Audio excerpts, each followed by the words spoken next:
live in interesting times. For the headlines. Hong Kong's pro-Beijing leader refuses to scrap a controversial plan to allow extraditions to the Chinese mainland, a day after huge crowds came out to oppose the proposal. China's foreign ministry, meanwhile, reiterated its support for the Hong Kong government's proposed amendments to extradition laws, despite a massive protest against them at the weekend. A Filipino OFW working in Oman was one of the 17 victims who died in the accident in Dubai involving a public bus operated by M. Wasalat, an Oman government-owned transport company. Microsoft Xbox says its next console, codenamed Project Scarlett, will launch late next year with Halo Infinite as its first title.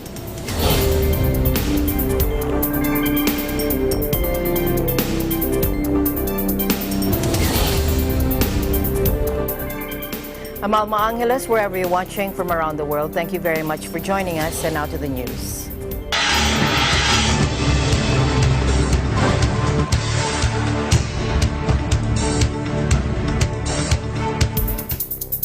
Hong Kong's pro-Beijing leader refused to scrap a controversial plan to allow extraditions to the Chinese mainland. She said the legislation is important and will help Hong Kong uphold justice and fulfill its international obligations. Take a look. I and my team have not ignored any views expressed on this very important piece of legislation. We have been listening very attentively and very humbly to views expressed by various sectors. This bill is not initiated by the Central People's Government. I have not received any instruction or mandate from Beijing to do this bill. We were doing it, and we are still doing it, out of our clear conscience and our commitment to Hong Kong. And I think this fully reflects the degree of civilization in Hong Kong society and reaffirm that the rights and freedoms of individuals, of journalists, etc., are fully protected and safeguarded under the basic law. So in a way, I hope this incident also helps to refute any worries and allegations that these rights and freedoms have been eroded in recent years. I think they clearly demonstrate that these rights and freedoms are as robust as ever. This is a very important piece of legislation that will help to uphold justice and also ensure that Hong Kong will fulfill her international obligation in terms of cross-boundary and transnational crimes. Sunday saw huge crowds march in blazing summer heat through the streets of the financial hub's main island in a noisy, colorful demonstration calling on the government to scrap its planned extradition law. It turned violent later. Organizers said as many as 1 million people turned out, the largest protest in 3 decades and the biggest by far since the city's return to Chinese rule. Lam's government is pushing a bill through the legislature that would allow extraditions to any jurisdiction with which it does not already have a treaty, including mainland China. Authorities say it is needed to plug loopholes and to stop the city being a bolt hole for fugitives.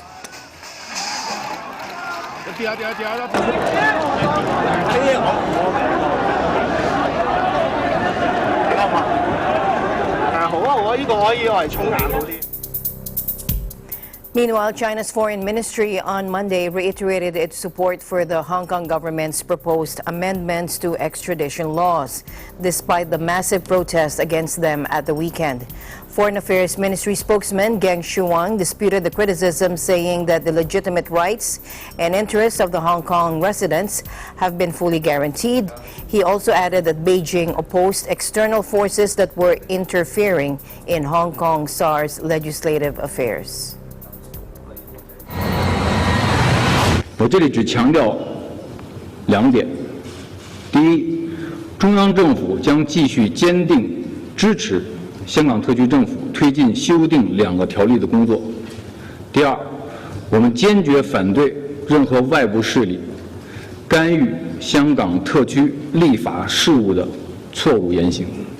你可能已经注意到了，一段时间以来，围绕修例的问题，一些国家发表了一些不负责任的言论。我在以前的记者会上，我的同事和我也都对此做出过回应。据我了解，目前已经有80多万的香港市民参加了护港安全称修例大联盟的活动。我想这也充分说明香港的主流民意支持特区政府的修例工作。我在这里再次重申，中央政府坚定地支持特区政府推进修订2个条例的工作。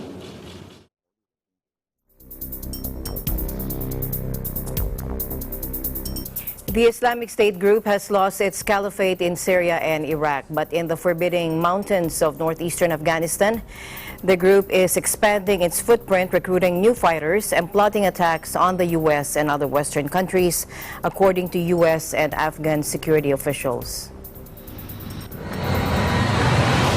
Nearly 2 decades after the U.S.-led invasion, the extremist group is seen as an even greater threat than the Taliban because of its increasingly sophisticated military capabilities and its strategy of targeting civilians both in Afghanistan and abroad. Concerns run so deep that many have come to see the Taliban, which has also clashed with ISIS, as a potential partner in containing it. The Islamic State affiliate appeared in Afghanistan shortly after the group's core fighters swept across Syria and Iraq in the summer of 2014, carving out a self-styled caliphate or Islamic empire in around a third of both countries. The Afghanistan affiliate refers to itself as the Khorasan province, a name applied to parts of Afghanistan, Iran, and Central Asia in the Middle Ages. Now, the group has long been based in the eastern Nangarhar province, a rugged region along the border with Pakistan, but has a strong presence in northern Afghanistan and of late has expanded into neighboring Kunar province, where it could prove even harder to dislodge. The mountainous province provided shelter for Osama bin Laden for nearly a year after the Taliban's ouster, and U.S. forces struggled for years to capture and hold high-altitude outposts there, eventually all but surrendering the region to the Taliban.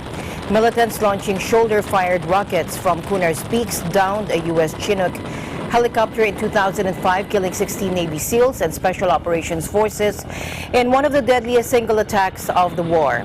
Ajmal Omar, a member of the Nangarhar Provincial Council, said ISIS now has a presence over a wide area.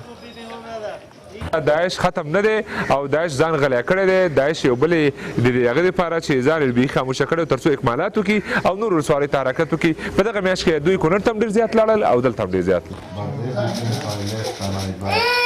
Shirzad believes it's not safe for ordinary people to live in the areas controlled by ISIS. داعش خو خطرناکه ګروه ده په دغې خاطر چې دوی د مخې سره هر څه لکه اکثره تبلیغات هم د دوی نه مخکې کېږي چې زنانه مسخت بیابي هم ورراړي. د دوی حیا و عزت او ستر او پرده د دې په کیسه کې هم نه دي. نو په همدې خاطر او د سر خطر هم ولته. Inside Afghanistan, the group is actively recruiting at universities where it is more likely to find tech-savvy Afghans able to travel abroad, use social media, and help land sophisticated attacks, according to the intelligence official.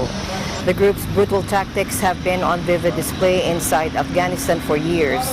Suicide bombings have killed hundreds of Shiite civilians in Kabul and elsewhere. And residents who have fled areas captured by the group describe a reign of terror, not unlike that seen in Syria and Iraq.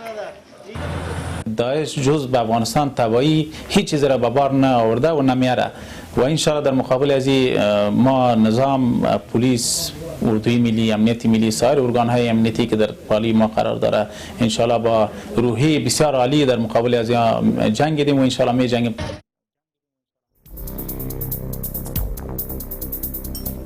A fast-moving brush fire erupted near a huge amusement and water park in Southern California, sending hundreds of visitors to the exit to escape clouds of smoke and ash before fire officials asked them to stay put while they worked to contain the blaze.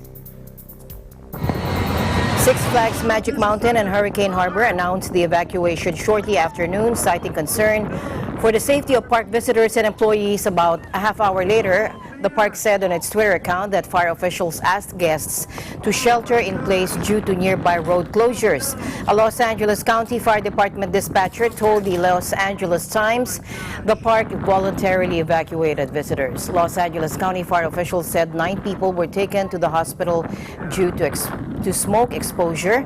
The park later announced it was closed for the day after police reopened the roads, allowing everyone to leave in their cars.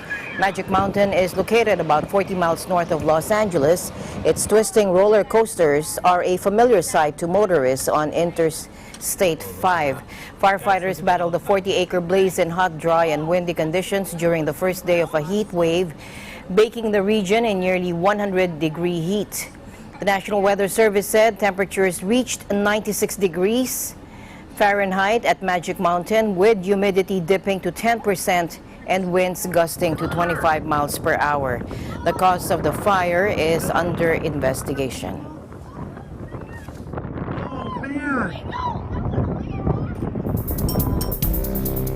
Severe weather in Louisiana caused a flash flood in Baton Rouge that swept away a woman's car, forcing rescuers to swim alongside it as they attempted to save the woman. Take a look.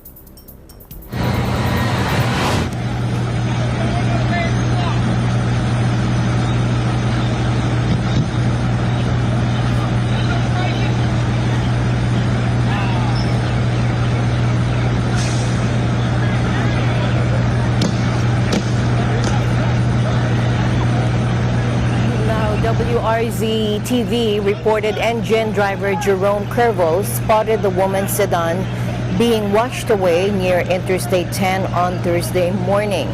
Firefighters Aaron Sampson and Tang Nguyen rushed into the water to save her, with Sampson using the blunt end of a multi-tool to shatter a driver's side window. And the man pulled the woman to safety, and the 3 swam to higher ground where Captain Troy Pate helped them out of the water. Now, most roads close by the morning's flash flood were reopened by that evening. Mayor Sharon Westenbroom said there was one confirmed weather-related fatality.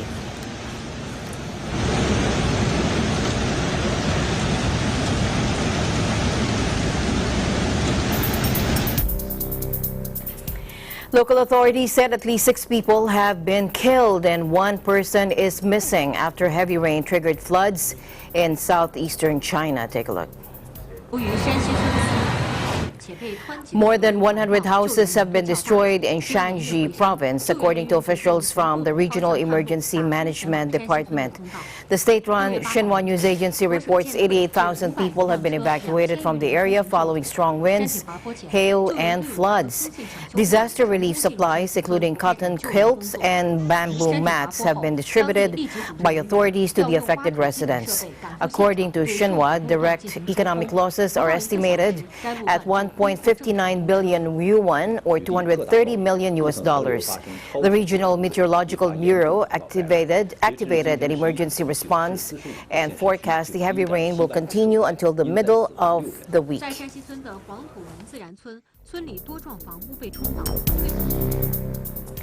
A construction crane buffeted by high winds during a storm collapsed on a Dallas apartment building on Sunday, killing 1 woman in the building and injuring at least 7 more, 2 of them critically, according to fire officials.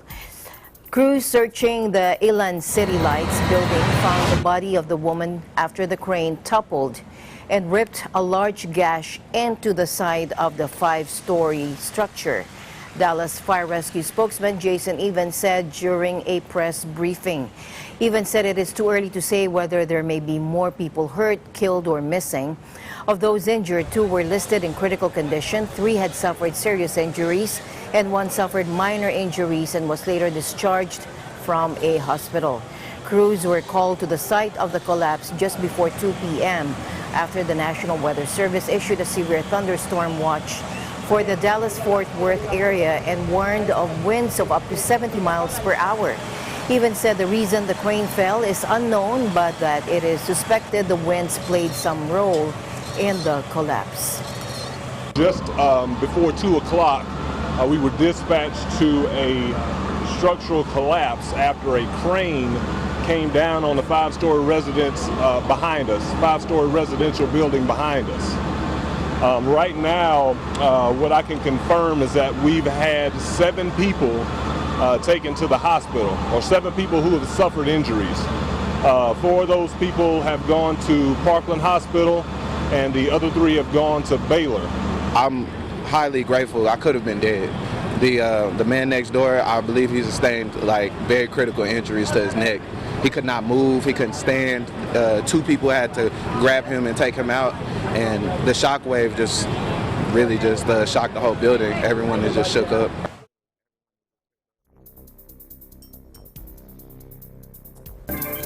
Welcome back. 6 men were convicted Monday over the notorious 2018 gang rape and murder in India of an 8-year-old girl from a Muslim nomadic tribe that provoked horror and stoked inter-religious tensions.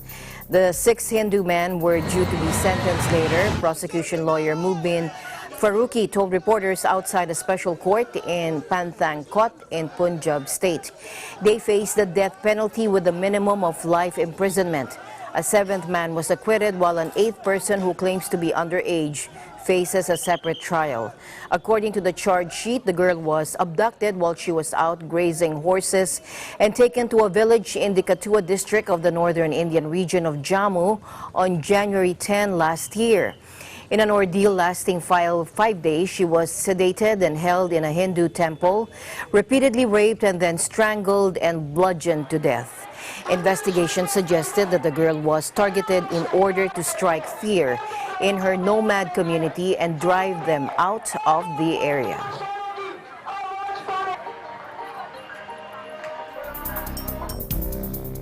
In other news, Senator-elect Christopher Bongo said that the president had asked officials of the Philippine Health Insurance Company, or PhilHealth, to resign amid reports of fraudulent claims. President Duterte gave the directive in light of allegations that a dialysis facility in Quezon City had allegedly made benefit claims for non-existent kidney treatments. Included in those asked to resign are PhilHealth President and CEO Roy Ferrer and 5 other board of directors. Ayaw nila dalawa lang naman po yun eh, resignation or termination. Accountability, it's command responsibility. On Thursday, June 6, PhilHealth announced that it has already filed an administrative case or administrative cases against WellMed Dialysis and Laboratory Center in Novaliches City for misrepresentation and falsification. PhilHealth's preliminary investigation has found strong evidence that WellMed has been defrauding the state insurance fund by filing claims on behalf of dead patients since 2016. WellMed, however, denied that it has been claiming benefits of deceased patients.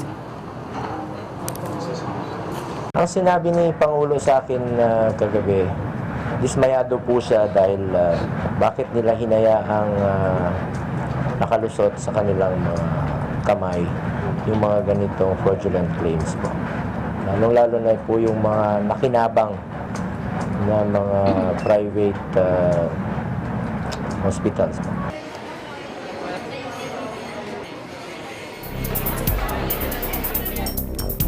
Meanwhile, the National Bureau of Investigation has arrested one of the owners of WellMed Dialysis Center, according to Justice Secretary Menardo Guevara, and he confirmed this on Monday.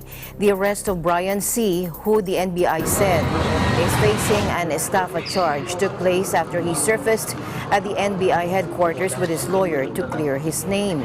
C. was accused by former WellMed employees Lizelle Santos and Edwin Roberto of harassing them into processing the PhilHealth benefits of the center's deceased parents, but C. has denied the allegations, pointing at Santos and Roberto as the masterminds themselves. For patients, both Santos and Roberto have asked for government protection. PhilHealth said last Thursday that it has filed 28 administrative cases against WellMed Dialysis and Laboratory Center in Quezon City for allegedly conducting a fraudulent scheme against the health insurance firm. Now, this came after it was reported that WellMed, based on a statement by former employee Edwin Roberto, has been filing claims on behalf of its dead patients since 2016. Kasi po may death threat kami last year. Paano? Saan po galing yung death threat nyo? Sa kay Brian C. Paano sa akin? In other news, armed with a mission order, the Bureau of Investigation or Bureau of Immigration agents have arrested an American fugitive wanted by Fed authorities in California for violating his parole when he fled to the Philippines. BI Fugitive Search Unit or FSU head Bobby Raquepo said Ricky Mansanque Sanchez, 44, was arrested at his residence along Romulo Road, Barangay San Vicente, Tarlac City on June 4. BI Commissioner Jaime Morente issued the mission order upon the request of the U.S. Embassy in Manila. According to information provided by U.S. authorities, a superior court in Santa Clara, California, ordered the felon's rearrest on September 2017 after it was confirmed that he had fled to the country a month earlier in violation of the terms of his parole. Sanchez had been convicted of attempted murder but was later released on supervised parole. Under U.S. laws, prisoners freed on parole supervision are normally required to regularly report to their parole officer and prohibited from leaving their state without permission. An investigation revealed that the American has been hiding in the country since August 18, 2017. Sanchez will be flown back to the U.S. as soon as the BI Board of Commissioners issues the order for his deportation.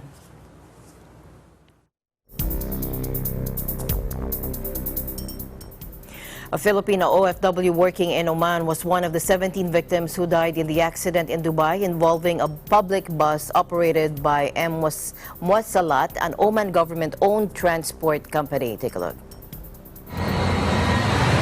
According to Muwasalat issued statement, 31 passengers comprising of Omani, German, Irish, Indian, Pakistani, Bengali, and Filipino were on board the bus, which was involved in the unfortunate road accident on Thursday, June 6, in Dubai.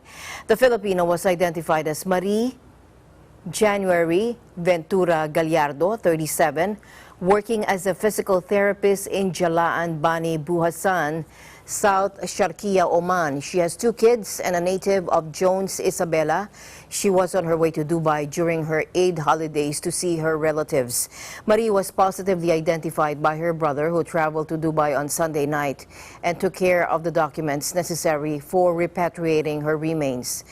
The Consulate General in Dubai, through Consul Paul Raymond Cortez, said the Philippine government and consulate in Dubai will extend all necessary assistance relative to the repatriation of the remains, including documentation, and also will provide the ticket to the victim's kin who will be taking the body back to the hometown of the deceased.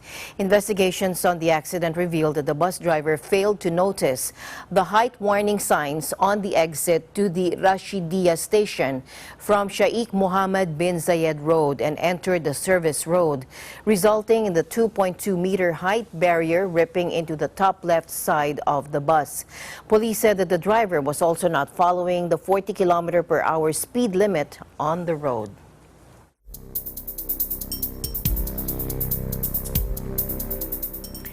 Thousands of protesters denouncing corruption blocked roads and paralyzed much of the Haitian capital Sunday as they demanded the removal of President Jovenel Moïse. At least 2 people were reported killed. Demonstrators burned tires and threw stones during the march in Port-au-Prince. Many stores and petrol stations were closed, and travel between some cities was impeded as protesters blocked roadways with cars, rocks, and other large objects. Police erected barricades near the presidential palace and fired tear gas when protesters attempted to breach them. Journalists saw at least 1 person who had died following the crack of gunfire nearby. The protesters were demanding further investigation into the fate of funds that resulted from subsidized oil shipments from Venezuela under the Petro-Caribe program. A Senate investigation recently determined at least 14 former government officials allegedly misused $3.8 billion under the administration of former President Michelle Martley. Venezuela's collapsing economy has forced the South American nation to halt or drastically curtail Petrocaribe shipments, leading to problems for power generation. Many Haitians now receive electricity for only a few hours a day. It's a protest against corruption and impunity. And the reason why we're here today is because of the Petrocaribe funds that were stolen by those in power. So we're asking the president to resign so that we can finally start the trial. Protesters came from a wide cross-section of society, including political parties, religious groups, and community activists.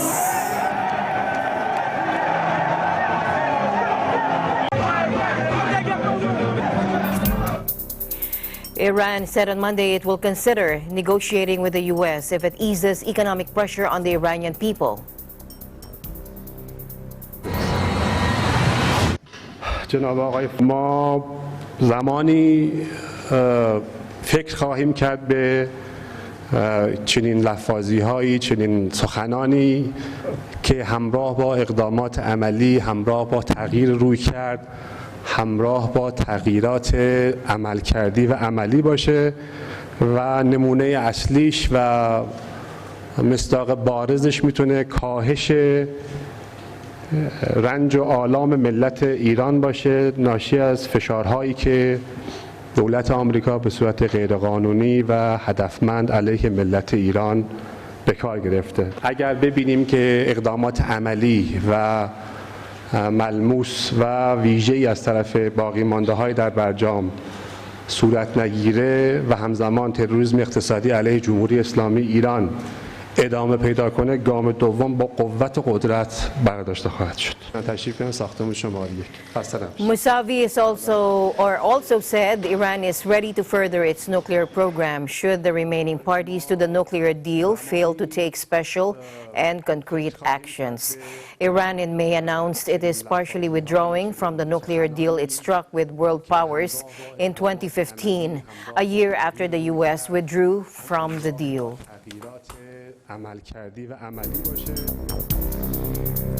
In other news, sick migrants and refugees suffering from tuberculosis are being left effectively to die in a Libyan detention center south of Tripoli, according to the UN Human Rights Office.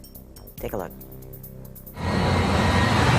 We're deeply concerned about the ghastly conditions in which migrants and refugees are being held in detention in Libya, with some 22 having died of tuberculosis and other illnesses in the Zintan detention facility since last September. And we're also extremely concerned about ongoing reports of disappearances and human trafficking after people were intercepted at sea by the Libyan Coast Guard and taken back to Libya. Mr. Colville also expressed concern at reports that migrants picked up in the Mediterranean Sea and returned to shore by the Coast Guard have disappeared or been sold to traffickers. However, the Al Khoms facility reports that there are currently only 30 migrants present, despite 203 being taken there just a couple of weeks ago. This is particularly worrying given reports that migrants are being sold for forced labor or to smugglers promising transit to Europe. There are also reports that some women have been sold for sexual exploitation. And we've long documented the kinds of horrific abuses to which migrants and refugees are subjected in Libya. The conditions at Zintan Detention Center amount to inhuman and degrading treatment or punishment and may also amount to torture. Some 3,400 migrants and refugees remain detained in Tripoli itself, according to UN figures, and we appeal to the authorities in Libya and the international community to ensure that migrants and refugees held in such detention facilities are immediately released, that evacuation, resettlement and voluntary humanitarian return options are urgently expanded, and alternatives to detention are developed.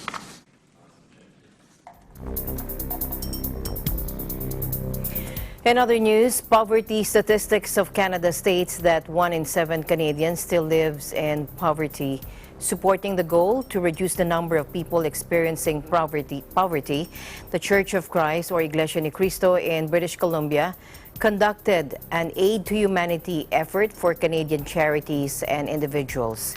The church also, through its charity arm, FYM Foundation, gave cash donations to selected Canadian charity organizations. Kathleen Cruz has the details. Poverty Statistics of Canada states that 1 in 7 Canadians still lives in poverty. This is equivalent to nearly 5 million people in Canada. This situation involves certain members of the communities, such as people living with disabilities, single parents, children, elderly people, and Indigenous people. For the last 2 years, the Government of Canada has been working hard to cut the poverty rate in half by 2030. Supporting this goal to reduce the number of people living in hardship, the Church of Christ here in British Columbia is conducting an extensive aid to humanity effort for Canadian charities and individuals. So when they think of Canada, they think of a developed country, meaning to say there is prosperity, it's the land of milk and honey. But the reality is, so many people are suffering, so many people are yearning for their basic needs. The Iglesia ni Cristo, through its charity arm, the FYM Foundation, is giving cash donations to selected Canadian charity organizations, such as Surrey Food Bank Society, Lookout Housing and Health Society, Mom-to-Mom Child Poverty Initiative Society, and Progressive Housing Society. Felix Y. Manalo Foundation is the arm of the Iglesia ni Cristo when it comes to aid to humanity, sharing what we have, especially material things. And the Church of Christ, through the Felix Y. Manalo Foundation, we are sharing most especially our faith to our fellow men. At the Surrey Food Bank, we actually serve 14,000 people a month in Surrey and Delta, and 41% are children. We actually have the highest child usage rate in the province right now. So the money donated today by the Felix Manalo Foundation goes directly to help those children in need. Mom to Mom was really fortunate to receive $1,500 from the Church of Christ, and this is huge for us actually, because $1,500 is enough to provide a monthly grocery stipend to a family of 5, so a mom and 4 children. This is something that Mom to Mom provides, and it makes a huge difference to the food security of the families in our program. It reduces a huge amount of stress for mom, and she can put that energy into being there for her kids and supporting them in other ways instead of worrying whether she'll have enough to feed them. So again, our motto through the Felix Y. Manalo Foundation is to fight poverty. While some Canadians may seem to be living a higher standard of life, there are still those who struggle. They live paycheck to paycheck, while some heavily rely on social and government assistance. The Church of Christ also extended their help to certain individuals, giving out 500 bags of care package and groceries, even to those who did not think they'd be in the situation before. Without assistance from the community, we would be lost. We would starve. At one time, I was donating. Now I'm receiving. Well, we appreciate it from the bottom of our hearts. We really do. It's interesting too. It's a kind of way to call people, not only to receive, but also to call people to give. Because there are people in the world, there are somewhere always people in need. Oh, every donation is so powerful in helping our community as we assist people with barriers to housing with items that just are basic necessities. So we're really grateful for that donation and for the donation of the items as well. We conduct this kind of activity, first of all, to fulfill the teaching of our Almighty God inside the Church of Christ or the Iglesia ni Cristo, which says we should help other people, our fellow men, whichever possible we can. That is why the church administration launched this project Aid for Humanity to help those who are in need in different parts of the world, not only here in Canada, even in the United States of America, in Africa, in the Philippines, even in Australia. The kindness of the Church of Christ has provided positive social impact. Just a huge thank you to the Church of Christ and all of their members for their generosity, for their support. They've been supporting us for many years. So our partnership with them, our relationship with them is very, very robust. So just a huge thank you. And days like this give me a sense of hope and purpose to go forward and help those in our community. Reporting from Burnaby, British Columbia, Canada, I am Kathleen Cruz for Eagle News, 1 with 25.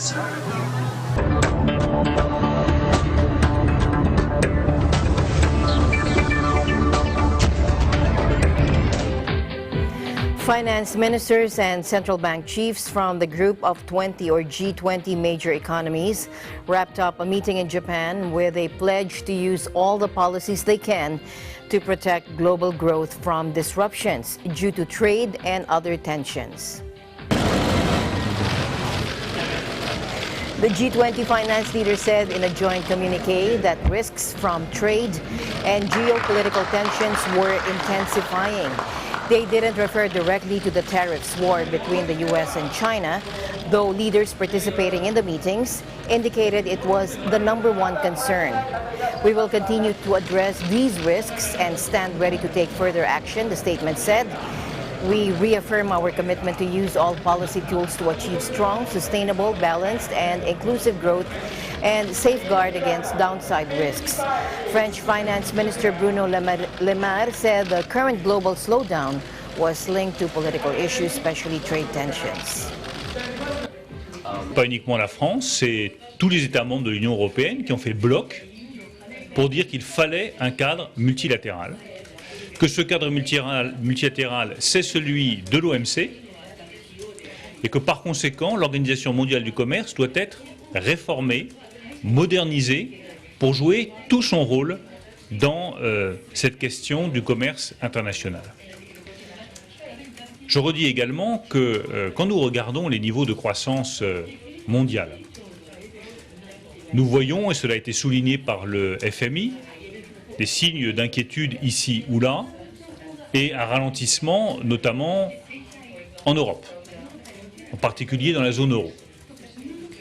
Ce ralentissement, il est lié pour partie à des raisons politiques, en particulier les tensions commerciales actuelles. C'est regrettable que nous ayons une croissance plus faible et donc moins d'emplois, moins de prospérité à cause de ces tensions commerciales. Et donc tant que ces tensions finissent, il faut tout faire pour éviter une guerre commerciale qui aura, je le redis, un impact profond, négatif et durable sur la croissance mondiale. He also urged China and the U.S. to resolve their disputes through the WTO, saying it is only within the multilateral framework that we can find long-term solutions for present trade tensions. Meanwhile, Christine Lagarde, Managing Director of the International Monetary Fund, likewise was blunt in warning of the potential toll from the tit-for-tat tariff hikes and other retaliatory moves between Washington and Beijing. You know, one of the risks that we had identified is the risks associated with trade tensions. And 2 months ago we said, be very careful what you are doing with this major growth engine that is trade. Because anything that breaks on trade, such as tariffs, such as non-tariff barriers, is going to actually be a break on growth. And unfortunately, we're seeing some materialization of these risks. If you combine the two and you aggregate what is already in place and what will impact trade, only dealing with China, let alone Mexico, which is a more recent development and which we have not included in that particular surveillance note, that alone would shave off the forecast that we have by 0.5%. The G20 group includes Argentina, Australia, Brazil, Canada, China, France, Germany, India, Indonesia, Japan, South Korea, Mexico, Russia, Saudi Arabia, South Africa, Turkey, the United Kingdom, the United States, and the European Union.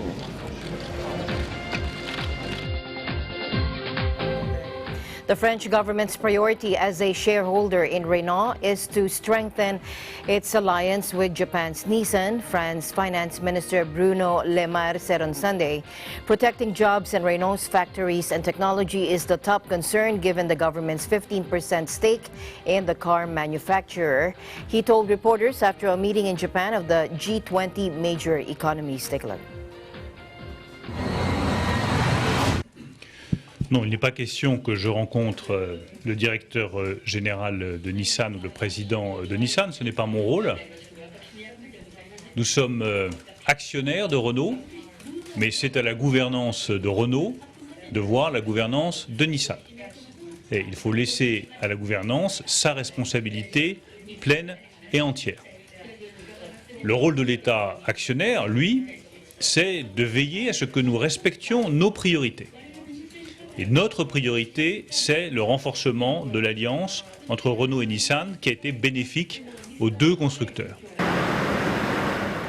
Fiat Chrysler suddenly withdrew an offer to merge with Renault this past week after the French company asked for more time to persuade Nissan to agree to the plan. Fiat Chrysler proposed the 50-50 merger in late May, saying it would save more than 5 billion euros per year in purchasing expenses and costs developing autonomous and electric vehicles. The combined company would have produced some 8.7 million vehicles a year, more than General Motors and trailing only Volkswagen and Toyota. The merger would have created the world's third largest automaker worth almost $40 billion. Le Maire stressed, however, that it was not up to him to tell the car giants what to do, pointing out that any decisions would have to be made by the companies themselves.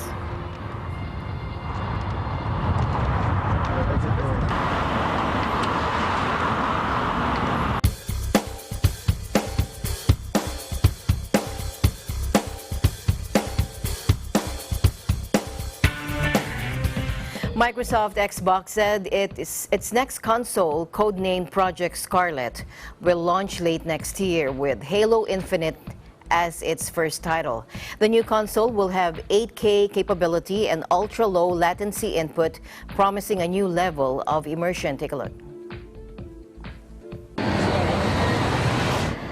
During its traditional E3 briefing, Xbox showcased a blockbuster lineup of 60 upcoming video games.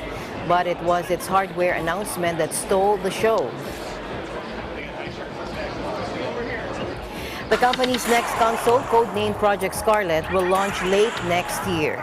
Xbox claims it will set a new bar for console power, speed, and performance. It will be 8K capable and boasts ultra-low latency input, meaning greater fidelity. Take a look. This is Project Scarlett, the most powerful and highest performing console we've ever designed. Built for creators to unleash their boldest creative visions and optimized for players to enjoy the ultimate gaming experience on a console anywhere. Spencer announced Halo Infinite would be one of the first games available on the new device. The next chapter in 343 Industries' popular Halo franchise will see the return of fan-favorite character Master Chief. Much anticipated open-world action-adventure Cyberpunk 2077 by CD Projekt Red got a release date, April 2020, and will star Hollywood actor Keanu Reeves. Cyberpunk is set in a metropolis of the future, where body modification has become an obsession. You play as an outlaw, an enhanced mercenary working in the sleazy underbelly of the city. Then check this out. Ready now? Whoa, hey, easy. Mr. Hansen, am I right for the Fifth job? installment in the Gear of War franchise, Gears 5, is set for release September this year. It comes with a number of new modes, including Escape. In Escape, you play as one of 3 hive busters. You and your squad infiltrate the hive, plant the bomb, and escape with your life. Because we all know that best defense is a good offense. It's everything you love about Gears, turned up to 11.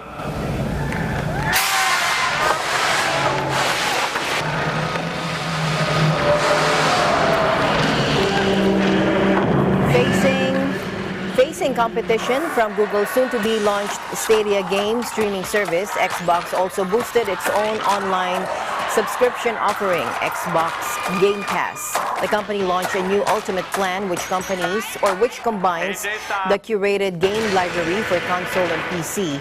They also announced a new raft of new additions to Game Pass, including Metro Exodus, Borderlands, The Handsome Collection, and Batman Arkham Knight. Video games expert Randolph Ramsey is excited about the promised extra fidelity with Project Scarlett. They gave it a very rough date of sometime in holiday 2020 and gave the usual things about how much more powerful it's going to be and how many more Ks it's actually going to push. But I think for me the most important thing from that was they seem to be trying to promise a greater level of fidelity and speed for the experience for gamers. So they talked about how load times are going to be reduced, how everything's going to look a lot better and going to look a lot smoother on your TV. So I'm really looking forward to what they have coming up with that. The Electric Entertainment Expo, now simply known as E3, opens June 11 to the 13th.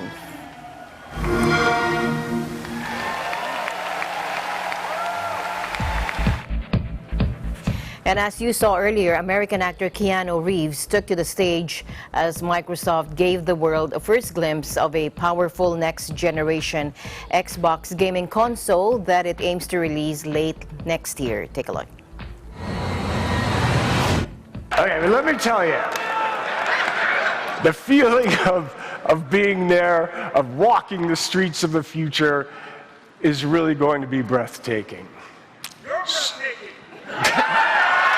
breathtaking. You're all breathtaking. All right. So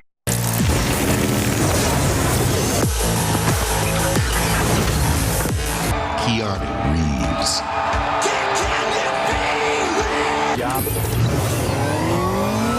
Okay, I'm in. Whether you're using a console in our data center or your console at home, this October, you'll be able to use our hybrid gaming cloud to play your games wherever you go. You're like the third. You're the first.